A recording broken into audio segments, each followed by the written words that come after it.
এখন ভোর 5টা 20 বাজে। আমি উঠেছি অনেকক্ষণ, সমস্ত কাজ সেরে আমার এদিকে চান হয়ে গেছে, তাই একটু নিজের ঢং করে একটু স্টাইল দিয়ে দিলাম। তারপরে আমি বেরিয়ে পড়েছি ফুল তোলার জন্য। বাইরে বেরিয়েই দেখি কি সুন্দর একটা ওয়েদার, কুয়াশা, তার মাঝখানে ধানের ক্ষেত।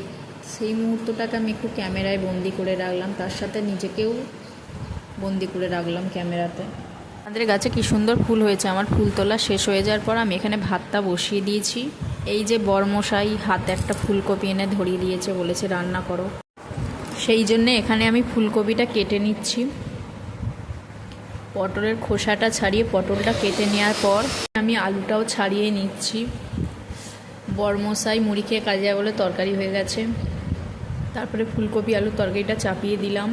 এখানে পটল ভাজাও আমার হয়ে গেছে। তারপরে ঘরের ঠাকুরকে আমি একটু সেবা দিয়ে নিলাম। মেজো মা মনসাকে আগেই সেবা দিয়ে দিয়েছে, আমার দীক্ষা হয়নি বলে আমি হাত দিতে পারিনি। তারপরে আমি আমার ঘরের ঠাকুরকে ফুল দিয়ে দিলাম ও ধূপ দেখিয়ে নিলাম। এই যে এখানে বরমশাই কাজে বেরিয়ে গেল। তারপরে আমি টিফিন করে নিলাম। এই যে বরমশাই আমার একটা খুব পছন্দের জিনিস এনেছে। তারপরে দুপুরে খাওয়া দাওয়া কমপ্লিট করে নিলাম।